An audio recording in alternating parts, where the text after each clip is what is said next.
Rien de prévu aujourd'hui exprès, je l'avais décidé la semaine dernière dans l'agenda. Dimanche rien, avec un espace blanc dessous. Et j'ai tenu ma promesse, c'est plus difficile qu'on croit. J'ai bu un café en regardant par la fenêtre, pas en regardant mon téléphone, la fenêtre. Ce que j'ai vu était moins stimulant et infiniment plus calme. Un pigeon, une voiture, un enfant et son vélo. Le dimanche sans plan est une chose rare qui demande une certaine forme de courage. Le dimanche sans plan est une fenêtre ouverte sur ce que vous êtes quand vous ne faites rien. J'ai lu la moitié d'un livre sans regarder où j'en étais. J'ai fait une sieste de 20 minutes sans programmer de réveil. J'ai préparé un repas avec ce qui restait dans le frigo. Et c'était meilleur que les repas planifiés. À 5 heures, j'ai appelé quelqu'un sans raison particulière. Juste pour parler, juste pour entendre une voix. Et cette conversation-là, non préparée, non nécessaire, a été la meilleure de la semaine. Je vais essayer de faire ça plus souvent, mais je ne veux pas que ça devienne une habitude de performance. Un dimanche sans plan qu'on programme perd quelque chose d'essentiel dans l'opération. Le dimanche sans plan est une chose rare qui demande une certaine forme de courage. Le dimanche sans plan est une fenêtre ouverte sur ce que vous êtes quand vous ne faites rien.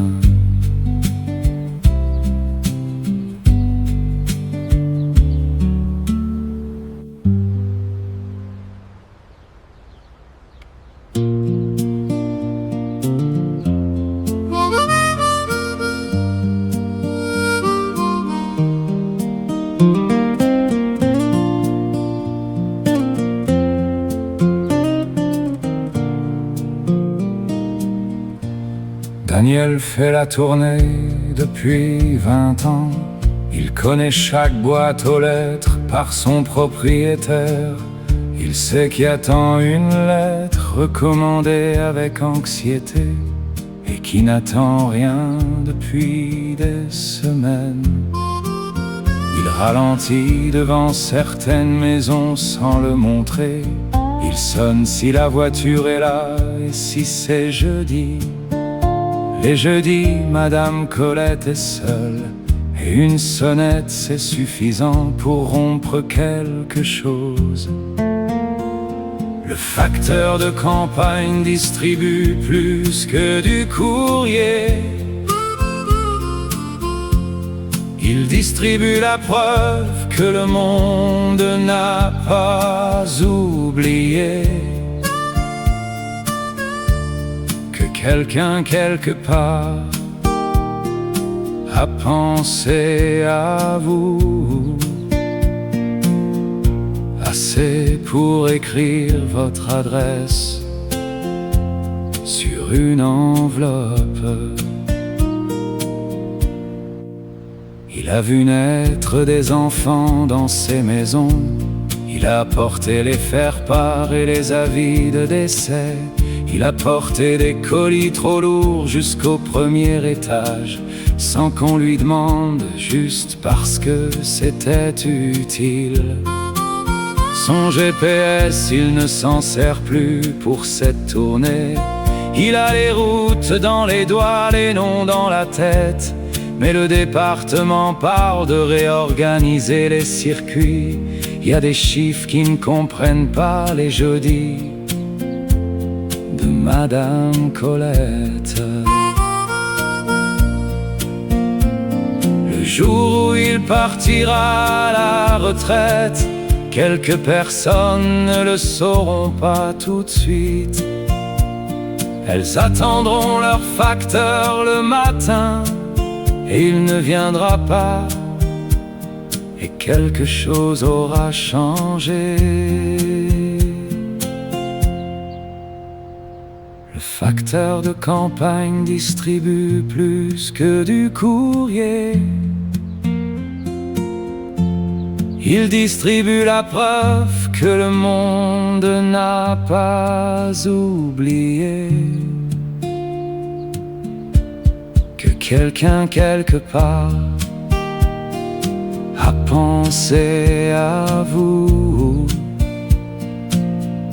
assez pour écrire votre adresse sur une enveloppe.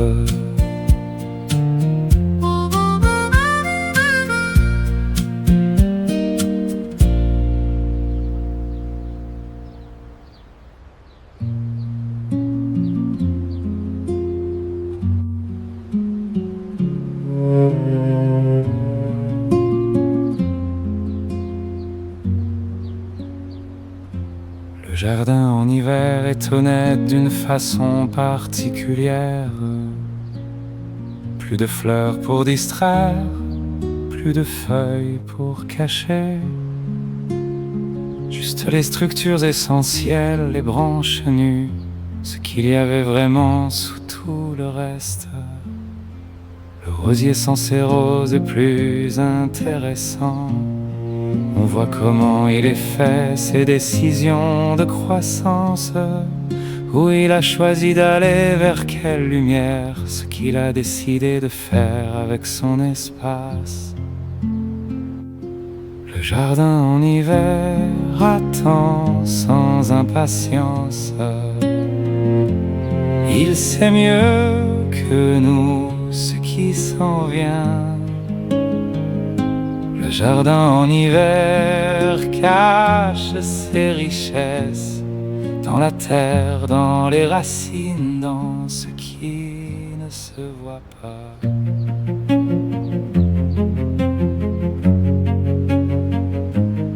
Je viens ici en janvier pour voir ça, cette nudité qui est aussi une forme de confiance. Le jardin confie ses vrais contours à l'hiver, et l'hiver les garde sans les juger. Il y a des bulbes sous la terre qui savent déjà comment ils vont pousser au printemps. Ils ont tout prévu, tout préparé. Dans le silence et l'obscurité de décembre, on dit que les gens sont comme les jardins, qu'en hiver on voit leur vraie structure.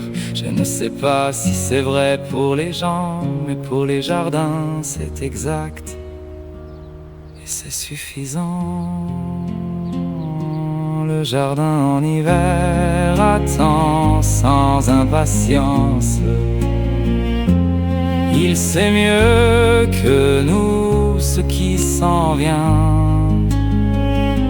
Le jardin en hiver cache ses richesses dans la terre, dans les racines, dans ce qui ne se voit pas.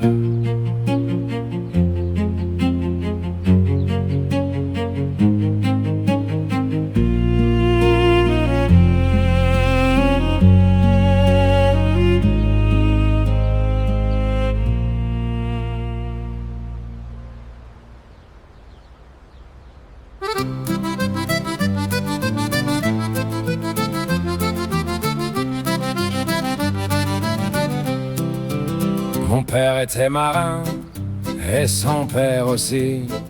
Et moi j'ai regardé la mer depuis que je suis né. Je connais ses couleurs comme je connais mon propre visage. Le gris du petit matin, le noir de la tempête. La mer ne pardonne rien, mais elle est juste. Elle ne ment jamais, elle dit toujours la vérité. Si tu n'es pas prêt, elle te le fait savoir. Si tu es prêt, elle te porte et tu ne t'en rends même pas compte. Le marin breton ne parle pas beaucoup, il laisse la mer parler à sa place. Le marin breton n'a pas peur de grand chose, il a vu la mer en colère, le reste c'est du vent. Ma femme dit que j'aime la mer plus qu'elle, elle a tort, j'aime la mer différemment. La mer, je peux lui résister, à elle, je n'ai jamais su. Quand je rentre après 3 semaines au large, je ne sais plus très bien comment être sur la terre. Je marche légèrement de côté les premiers jours, comme si le sol n'était pas tout à fait fiable. Mon fils ne veut pas être marin, il veut faire de la musique, vivre à Paris. Je lui ai dit tant mieux, et je l'ai pensé vraiment. Le marin breton ne parle pas beaucoup, il laisse la mer parler à sa place. Le marin breton n'a pas peur de grand chose, il a vu la mer en colère, le reste c'est du vent.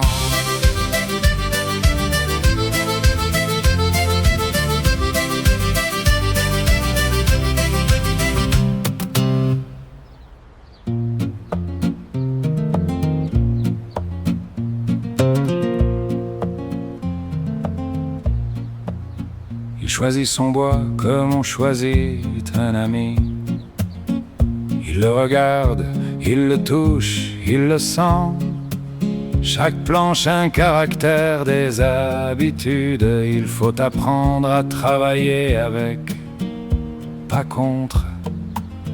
Il dit que le bois vous apprend la patience, que si vous forcez, il vous résiste. Et il a raison, que si vous prenez le temps de comprendre son grain, il vous donne quelque chose de plus beau que ce que vous aviez prévu. Le menuisier fait des choses qui durent, des tables où les familles mangeront ensemble, des chaises où les vieux se reposeront, des tiroirs qui garderont les lettres importantes. Il a appris le métier de son père, qu'il avait appris du sien. La transmission était silencieuse par l'exemple. Il regardait faire avant de faire lui-même, et quand il a commencé, les gestes étaient déjà dans ses mains. Maintenant il enseigne à des jeunes 2 fois par mois. Il dit que le plus difficile c'est de leur apprendre à ne pas aller vite, que la vitesse vient après quand le respect est installé, et que le respect vient de comprendre ce que vous tenez entre les mains. Il a fait une table qui a mis 3 mois, personne ne lui avait demandé une table aussi longue à faire, mais il savait que c'était la bonne durée pour cette table-là. Et la table le sait aussi, ça se voit. Le menuisier fait des choses qui durent, des tables où les familles mangeront ensemble, des chaises où les vieux se reposeront, des tiroirs qui garderont les lettres importantes.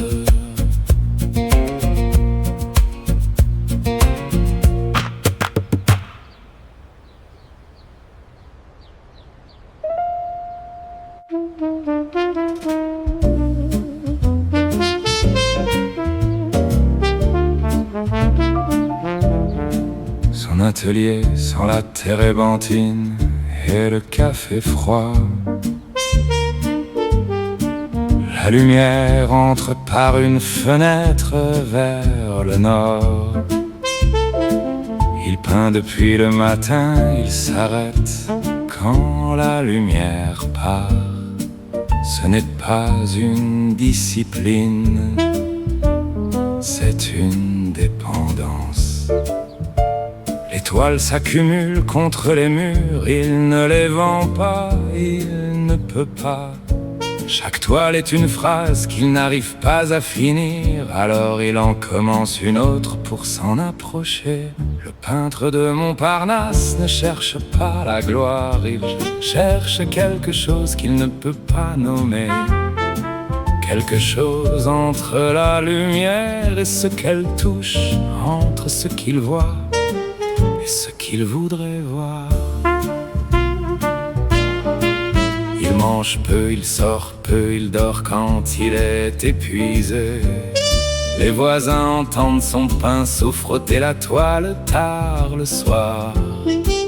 Ils ne se plaignent pas, ils comprennent, ou peut-être qu'ils sont habitués à ne rien comprendre. Un jour une galerie lui a proposé une exposition. Il a dit oui, et puis non, et puis peut-être. Et finalement il a peint la galerie en question, et c'est la seule toile qu'il ait jamais vendue. Il dit que peindre c'est avoir une conversation avec quelque chose qui ne parle pas votre langue, mais que si vous insistez assez longtemps, il finit par vous répondre dans la vôtre. Le peintre de Montparnasse ne cherche pas la gloire, il cherche quelque chose qu'il ne peut pas nommer.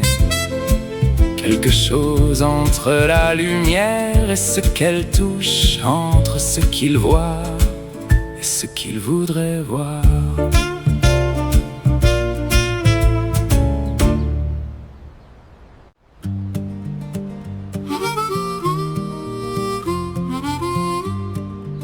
Le soleil de septembre tape fort dans le dos, mais les grappes sont là, lourdes et parfaites. On coupe depuis l'aube, les mains dans le jus, et personne ne se plaint parce que c'est la saison. Cette vigne-là a 40 ans, peut-être plus. Les racines vont chercher l'eau à 30 mètres. Une vigne qui cherche comme ça fait du vin qu'on retrouve des années après. Le vendangeur sait que la vigne a de la mémoire. Le vendangeur sait qu'il faut mériter le raisin. Quand le soir vient et que les paniers sont pleins, on trinque avec ce qu'on a cueilli de ses mains.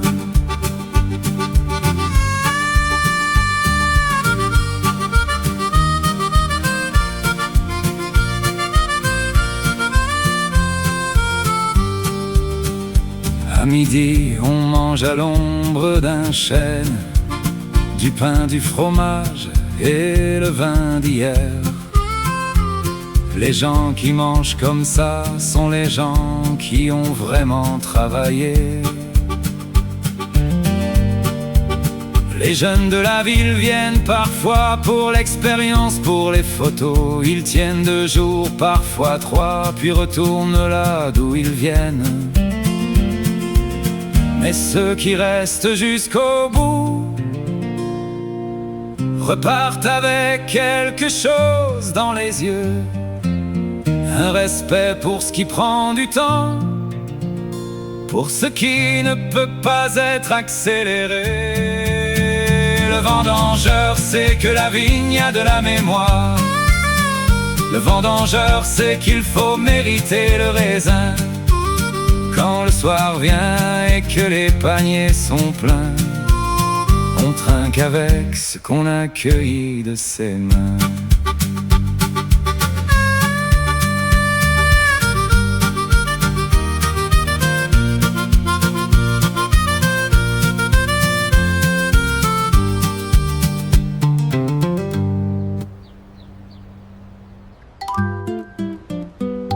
Il lisait dans le le bus, il lisait dans les files d'attente. Il lisait pendant les repas quand sa mère regardait ailleurs.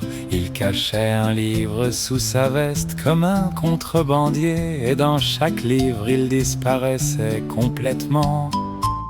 Sa professeure lui avait dit que c'était excessif. Son père lui avait dit que c'était bien, mais pas pendant les repas. Son grand-père lui avait donné une caisse de livres en disant: ne t'arrête jamais, fais attention aux voitures. L'enfant qui lisait partout a grandi. Il lit toujours partout, c'est juste qu'on le remarque moins. Les adultes qui lisent partout font moins parler d'eux, mais ils sont toujours aussi loin et aussi heureux. Il a grandi, il a eu une vie compliquée et simple à la fois, comme tout le monde en fait, comme les livres le lui avaient prédit. Il a eu des peines, des joies, des périodes sans rien, et pendant les périodes sans rien, il lisait davantage. Il dit que les livres ne lui ont pas appris à fuir la réalité. Ils lui ont appris que la réalité est plus grande qu'elle n'y paraît, qu'il y a de la place pour tout, de la place pour chacun, et que les autres ont des vies aussi intéressantes que les siennes. Maintenant il a des enfants qui ne lisent pas beaucoup, ils ont d'autres façons d'aller ailleurs. Il ne les force pas, il met juste des livres partout, et parfois l'un d'eux en ouvre un et disparaît. L'enfant qui lisait partout a grandi. Il lit toujours partout, c'est juste qu'on le remarque moins. Les adultes qui lisent partout font moins parler d'eux, mais ils sont toujours aussi loin et aussi heureux.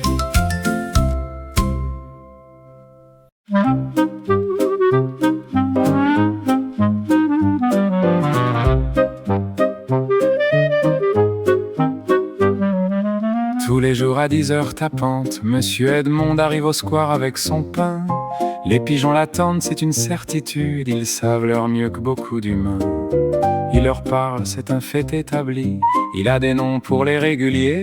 Le gros gris s'appelle Napoléon, la petite boiteuse s'appelle Joséphine, bien sûr. L'homme aux pigeons du square de l'église nourrit ce que les autres chassent.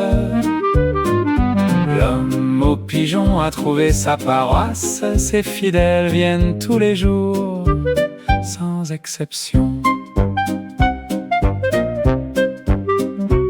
Les enfants l'ont d'abord moqué, puis adopté, maintenant ils viennent avec du pain aussi. Et Monsieur Edmond leur explique les noms, les caractères. Napoléon est gourmand, Joséphine est prudente, il était ingénieur, il nous l'a dit un jour. 30 ans à calculer des ponts et des tunnels, maintenant il calcule la quantité de pain pour que tout le monde en ait, pigeons compris. Sa femme est partie il y a 4 ans, il n'en parle pas, on ne demande pas, mais on sait tous que les pigeons sont arrivés peu après et que ça lui a sauvé quelque chose, probablement. L'homme aux pigeons du square de l'église nourrit ce que les autres chassent. L'homme aux pigeons a trouvé sa paroisse, ses fidèles viennent tous les jours, sans exception.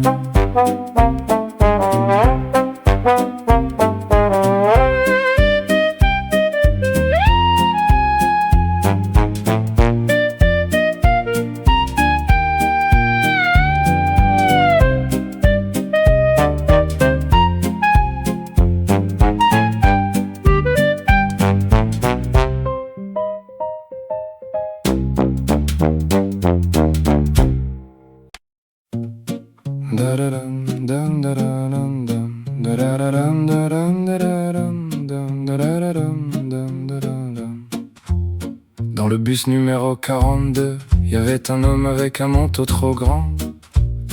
Il regardait par la fenêtre avec un sourire que personne d'autre n'avait commandé. Je me suis demandé ce qu'il voyait, la même rue que moi sûrement, mais avec des yeux qui voyaient autre chose, quelque chose que j'aurais voulu voir aussi. L'inconnu dans le bus avait l'air heureux, sans raison apparente, sans public.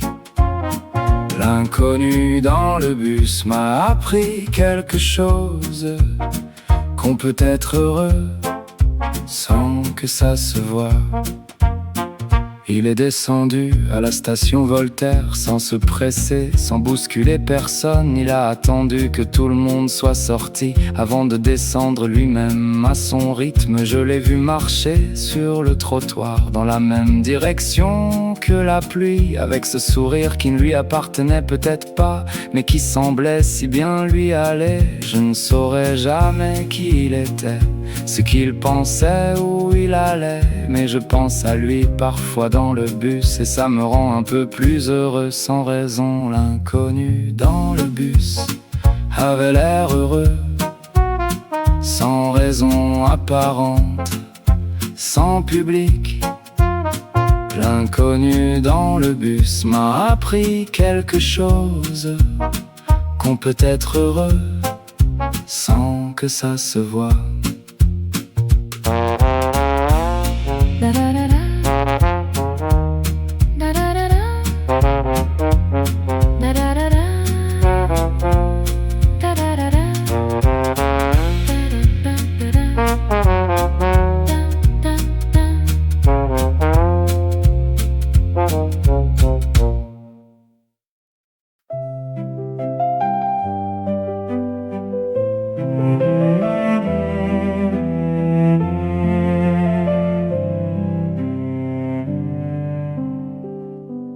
Elle est arrivée dans ce village à 24 ans, elle venait de la ville.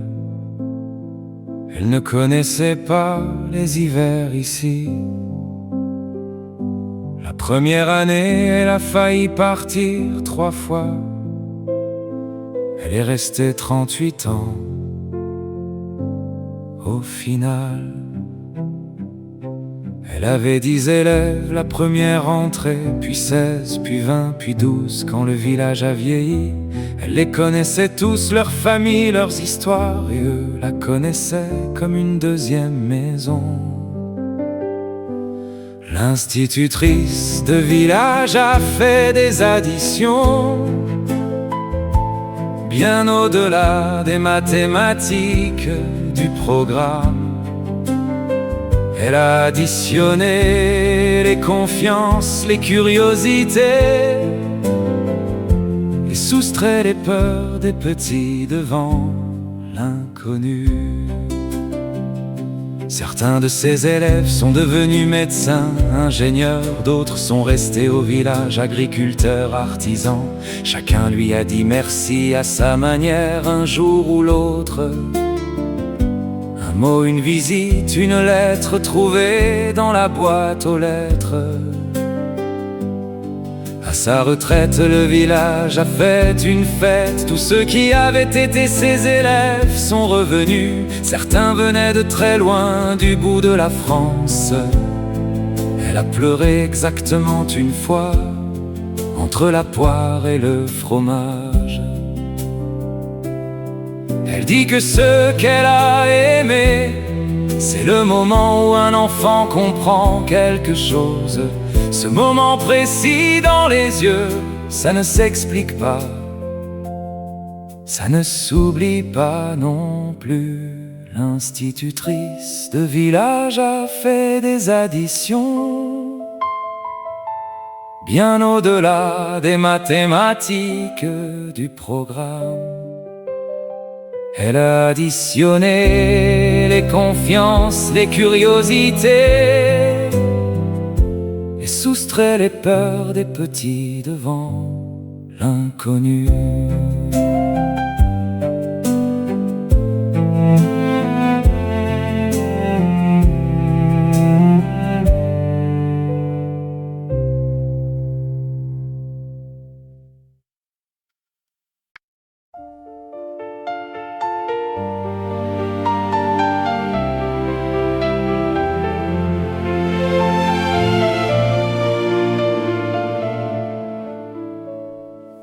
l'orage arrive sans prévenir, c'est sa nature. Le ciel qui était bleu devient cuivre puis noir. Les gens courent vers les porches et les cafés, et moi je reste là à regarder venir. Il y a quelque chose d'honnête dans un orage. Ça ne ment pas, ça annonce ce que c'est. La pluie qui tombe comme si le ciel cédait, la foudre qui compte les secondes entre nous. L'orage de juillet lave tout. L'orage de juillet dit la vérité. Ce que le beau temps nous laissait cacher, l'orage le met au milieu de la rue. Après l'orage, les rues sentent la pierre mouillée et les gens ressortent un peu différents, comme si quelque chose avait été dit, quelque chose qu'on ne peut pas reprendre. Les enfants courent dans les ruisseaux qui se forment, leur mère les appelle, ils n'entendent pas. C'est peut-être ça la sagesse, parfois courir dans l'orage au lieu de l'attendre. J'aimerais être un orage parfois, dire ce que j'ai à dire sans demander la permission. Passer vite fort et repartir en laissant l'air plus propre derrière moi.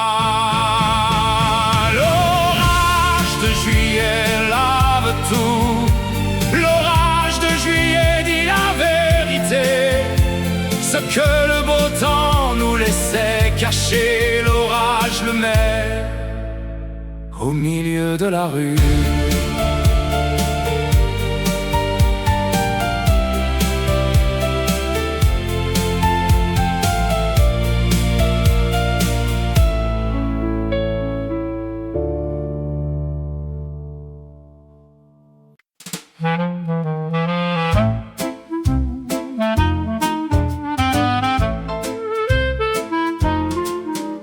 Les lumières s'éteignent une à une, sauf celle qui éclaire la scène. Le pianiste commence sa lune et la salle retient son haleine. Les rideaux rouges s'ouvrent lentement sur un monde de paillettes et d'ombres, où chaque soir devient un moment différent de tous les autres. Cabaret de minuit, entrez, entrez. Cabaret de minuit, oubliez vos soucis. Cabaret de minuit, la nuit commence. Cabaret de minuit, c'est la romance.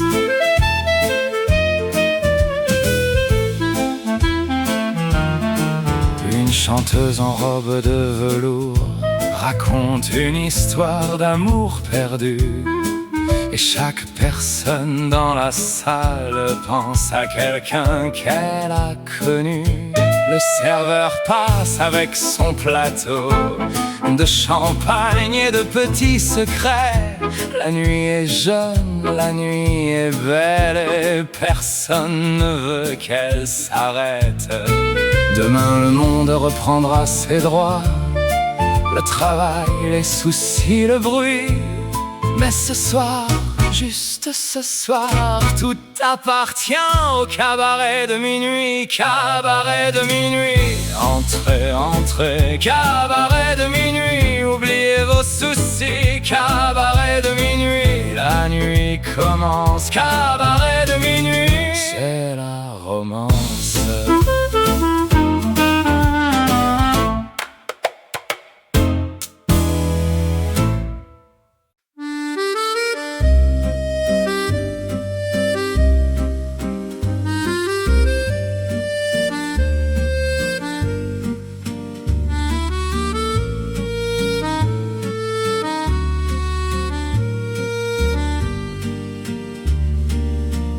La pluie tombe sur les toits gris et la ville devient un murmure. Je marche seul sans parapluie, le café au coin a sa lumière douce. Les pavés brillent comme des miroirs, reflétant les néons et ma solitude. Quelque part une fenêtre s'ouvre et la musique tombe dans la rue. La pluie sur Paris, la pluie sur mon cœur, elle efface les pas, elle efface l'heure. La pluie sur Paris, douce et sans fin, elle me dit que demain sera bien. Au bistrot, une vieille chanson joue sur un tourne-disque fatigué. Je commande un café, j'attends que quelque chose en moi soit apaisé. La pluie continue sa douce chanson sur les vitres, sur les balcons. Et moi je reste là, immobile, dans cette ville qui pleure si bien. Peut-être que la pluie comprend ce que les mots ne peuvent pas dire. Peut-être que Paris attend que je trouve enfin où aller. La pluie sur Paris, la pluie sur mon cœur, elle efface les pas, elle efface l'heure. La pluie sur Paris, douce et sans fin, elle me dit que demain sera bien.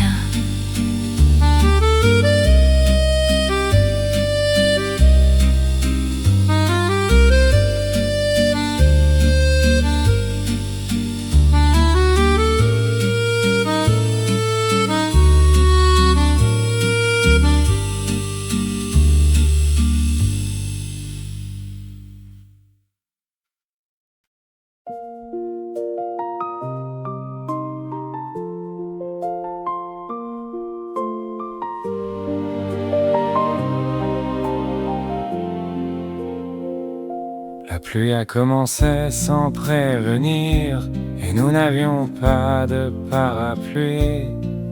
Mais au lieu de courir, de fuir, on a décidé de continuer notre vie. Tes cheveux collés sur ton visage, mon manteau trempé jusqu'aux os. Et pourtant, à travers cet orage, on riait comme des enfants, c'est beau. Promenade sous la pluie, Avec toi, tout devient joli.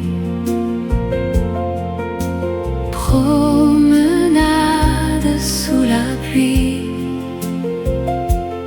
on invente notre propre abri. on s'est arrêté sous un porche pour reprendre notre souffle un peu. Et là, dans cette petite alcôve, tu m'as embrassé, c'était nouveau. La pluie continuait de tomber, mais on ne la sentait plus vraiment, juste nous deux. Juste ce moment qui restera gravé, je le sais. Depuis ce jour, quand il pleut, je pense toujours à cette promenade. Et même si parfois c'est gênant un peu, La pluie a maintenant une autre image. Promenade sous la pluie, avec toi, tout devient joli. Promenade sous la pluie, on invente notre propre abri.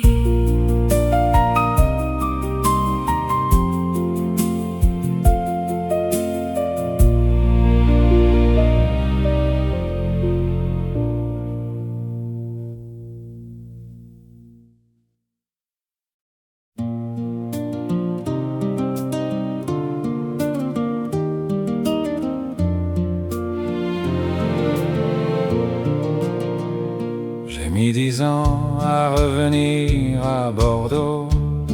10 ans et quelques raisons que je ne vais pas détailler.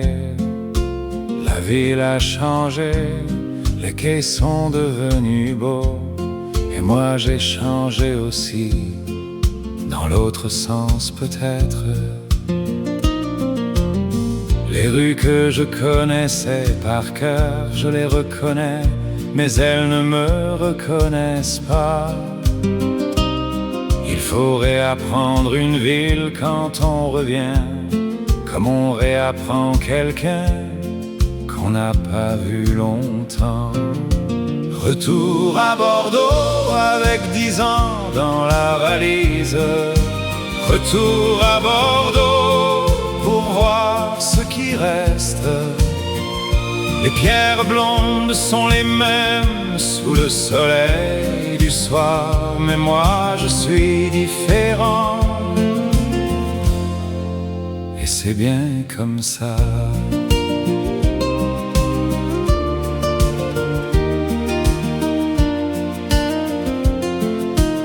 J'ai retrouvé 3 amis sur 4, le 4e a déménagé à Toulouse, c'est tout.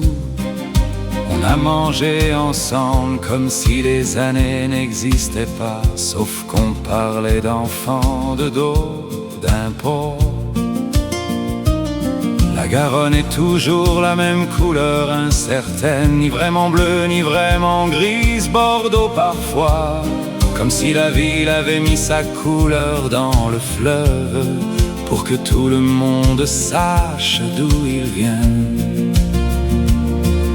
Je reste une semaine cette fois, la prochaine fois je resterai peut-être plus longtemps, ou pas, on verra. Les décisions de ce genre se prennent seules un soir de pluie sur les quais. Retour à Bordeaux avec 10 ans dans la valise. Retour à Bordeaux pour voir ce qui reste. Les pierres blondes sont les mêmes sous le soleil du soir, mais moi je suis différent. Et c'est bien comme ça.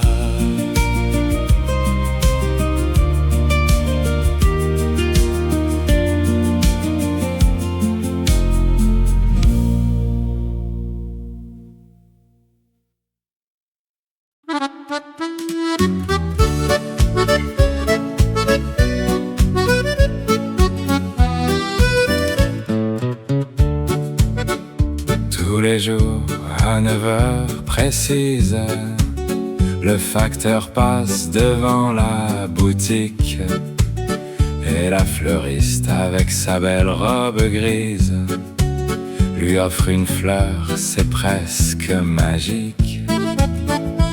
Au début c'était juste poli, une rose pour dire bonjour. Mais petit à petit, gentiment, c'est devenu un petit jeu d'amour. La fleuriste et le facteur échangent des fleurs et des sourires. La fleuriste et le facteur écrivent une histoire sans rien dire. Un jour il est resté plus longtemps pour l'aider à porter des bouquets, et leurs mains se sont touchées un instant sans qu'aucun des deux ne s'en aille. Le quartier a tout vu, tout compris, et tout le monde attend la suite. Quand est-ce qu'il va enfin lui dire ce que tout le monde voit déjà vite? Un dimanche devant la boutique fermée, il a laissé une lettre et une fleur. Et le lundi, elle était décidée à lui répondre avec son cœur. La fleuriste et le facteur échangent des fleurs et des sourires. La fleuriste et le facteur écrivent une histoire sans rien dire.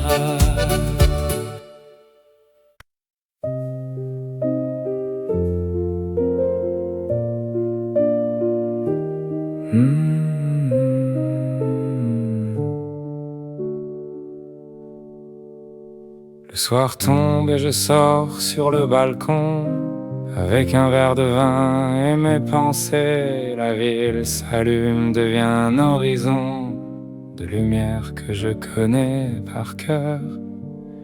Je regarde les gens en bas marcher, pressés vers leur maison, leur vie. Et moi je reste là à observer ce monde qui continue sans moi. Solitude au balcon, mais pas tristesse. Solitude au balcon, juste une présence. Solitude au balcon, une caresse du soir, du silence, de l'existence.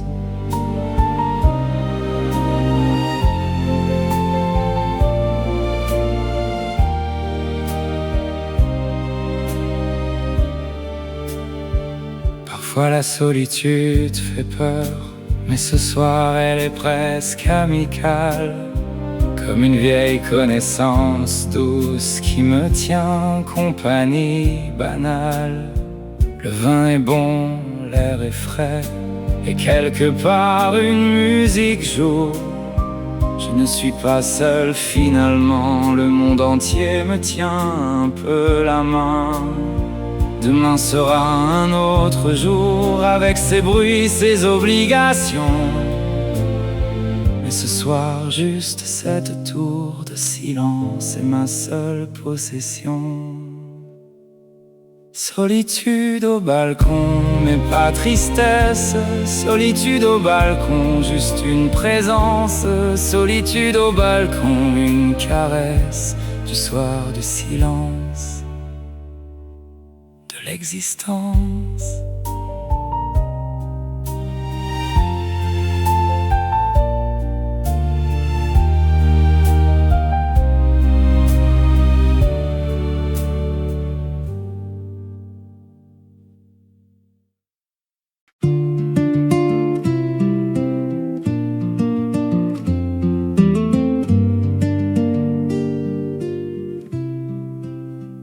Je t'ai attendu place Saint-Michel, sous l'horloge comme convenu. Les minutes passaient, le ciel devenait gris et tu n'es pas venu. J'ai relu ton message 10 fois pour être sûr de l'heure et du lieu. Peut-être que tu as changé d'avis, ou peut-être qu'il s'est passé un peu. Rendez-vous manqué, pourtant j'espère encore. Je ne sais pas pourquoi. Rendez-vous manqué, le temps nous donnera peut-être une autre fois.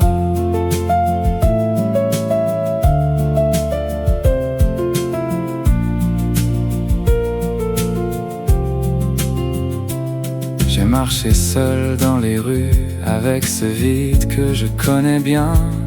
Les cafés étaient pleins de gens qui, eux, avaient trouvé les leurs. Le soir est tombé tranquillement et j'ai rentré un peu déçu. Mais quelque part, étrangement, je n'ai pas perdu tout espoir, non. Demain est un autre jour, avec d'autres rues, d'autres heures. Peut-être qu'au prochain tour, nos chemins se croiseront vraiment. Rendez-vous manqué, et pourtant j'espère encore. Je ne sais pas pourquoi. Rendez-vous manqué, le temps nous donnera peut-être une autre fois.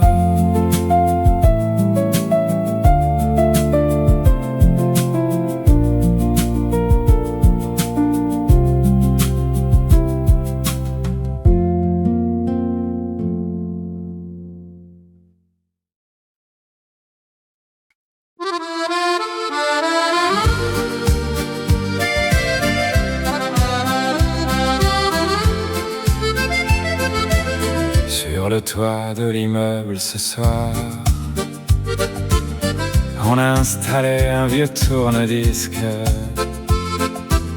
La ville scintille comme un miroir, et les étoiles font leur propre disque. Tu m'as pris la main sans un mot, et nous avons commencé à danser.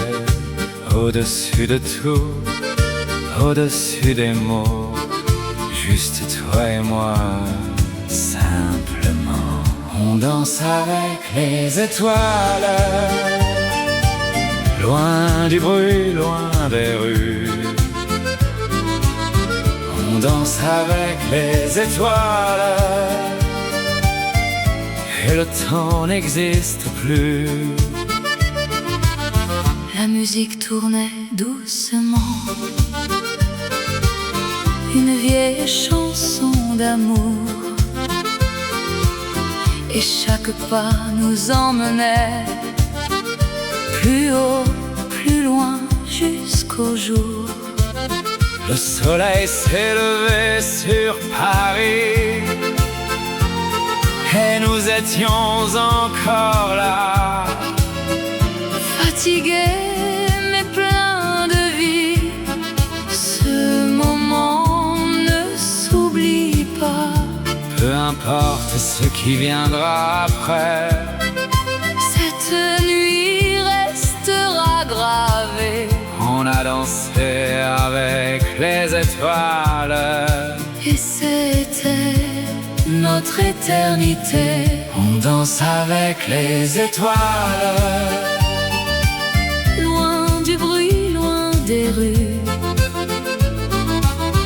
on danse avec les étoiles, Et le temps n'existe plus.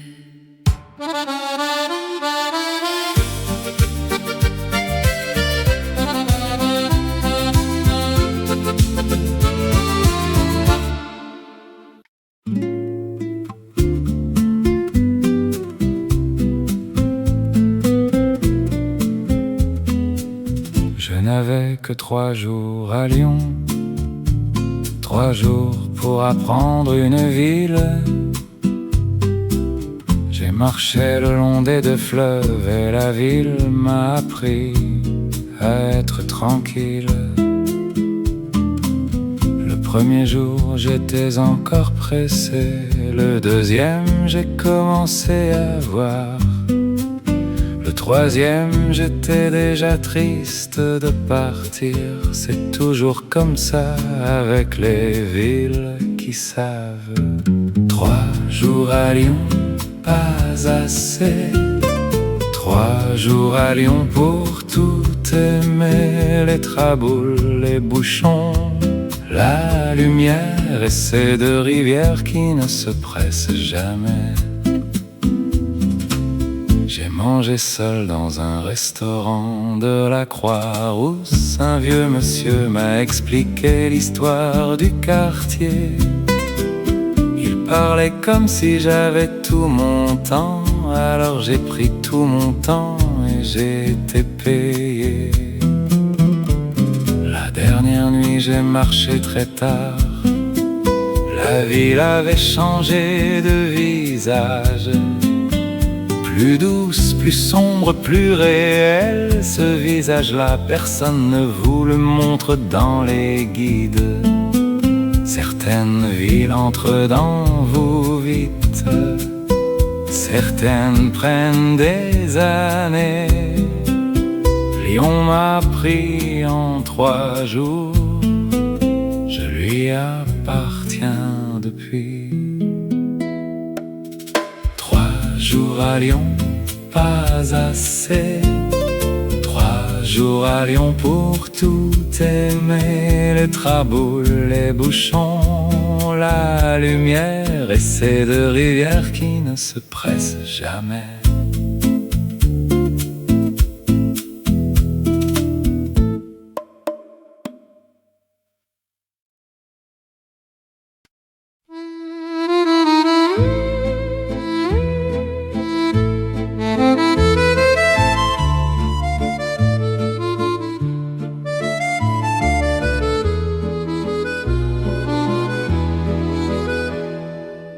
t'ai vu traverser la salle dans une robe couleur de nuit, et la musique a fait le reste. Le temps s'est arrêté, je crois bien. 1, 2, 3, nous avons dansé sans connaître nos noms encore, juste le rythme et nos regards, et cette valse comme un trésor. Valse pour une inconnue qui restera dans ma mémoire. Valse pour une inconnue, le plus beau de mes soirs.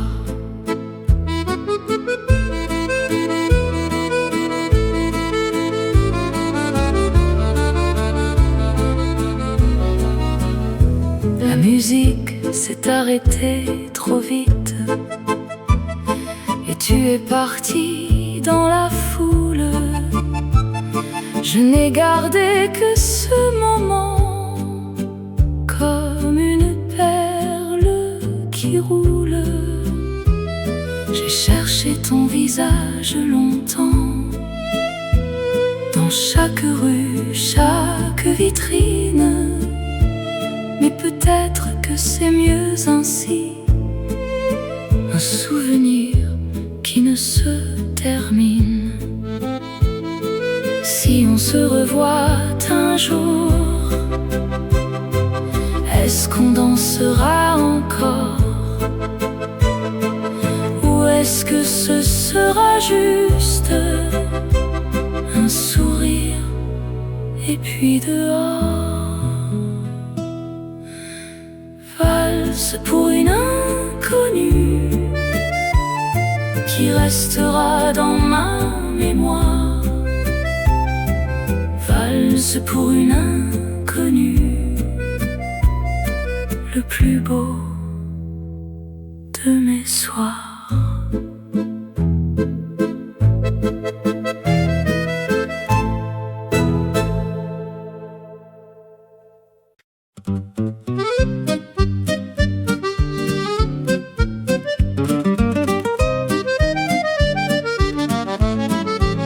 J'avais un vélo rouge quand j'étais petit, avec une sonnette qui faisait du bruit. Je roulais partout dans le quartier, sans me soucier de rien léger. Les rues étaient mon terrain de jeu, chaque coin cachait une aventure. Et le vent dans mes cheveux me promettait que rien ne dure. Le vélo rouge de mon enfance roule encore dans ma mémoire. Le vélo rouge, quelle insouciance quand tout était simple et noir. Un jour je l'ai laissé dans la cave pour des choses plus importantes. Le temps a passé, je suis devenue grave, avec des soucis, des attentes. Mais parfois en passant dans une rue, je vois un enfant sur son vélo. Et je me souviens de ce que j'ai vécu avant que la vie devienne plus lourde. Peut-être que je devrais en racheter un, juste pour le plaisir, pour rien, pour retrouver ce sentiment de liberté que j'avais avant. Le vélo rouge de mon enfance roule encore dans ma mémoire. Le vélo rouge, quelle insouciance quand tout était simple et noir.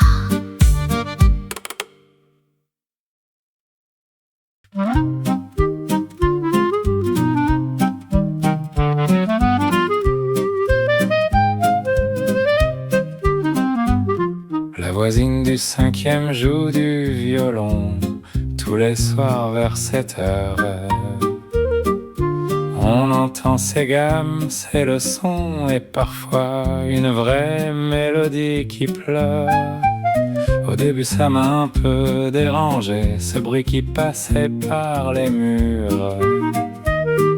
Mais maintenant j'attends ce moment comme une habitude, comme un mur.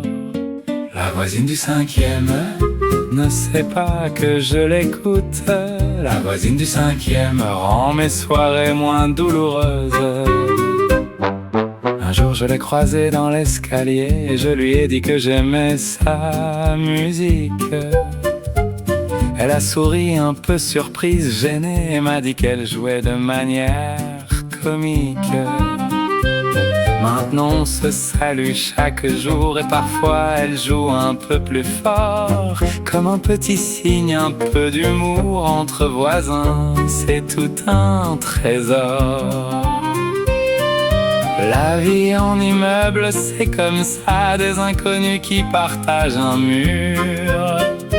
Et parfois, sans qu'on le sache vraiment, on devient important pour quelqu'un, c'est sûr. La voisine du 5e ne sait pas que je l'écoute. La voisine du 5e rend mes soirées moins douloureuses.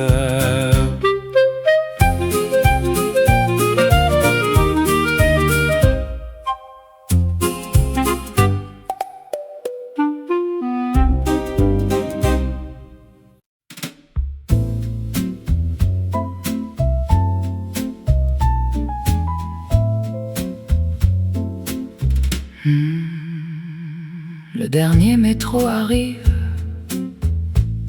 avec son bruit familier. Des visages fatigués, des rêves en dérive, chacun dans sa propre histoire enfermée. Les portes s'ouvrent et se ferment comme une respiration métallique. Et je regarde mon reflet dans la vitre noire et magnétique. Métro de minuit, emmène-moi là où personne ne sait mon nom. Métro de minuit, emmène-moi loin de cette ville et son tourbillon. Une fille lit un livre usé, un homme dort contre la porte, et la rame avance dans le noir comme un cœur qui se transporte. Les stations passent une à une, Châtelet, Bastille, Nation. Chaque nom porte une rumeur de ceux qui cherchent une direction. Peut-être qu'au bout de la ligne, il y a une lumière qui m'attend. Peut-être que cette nuit-là sera différente, je le sens. Métro de minuit, emmène-moi là où personne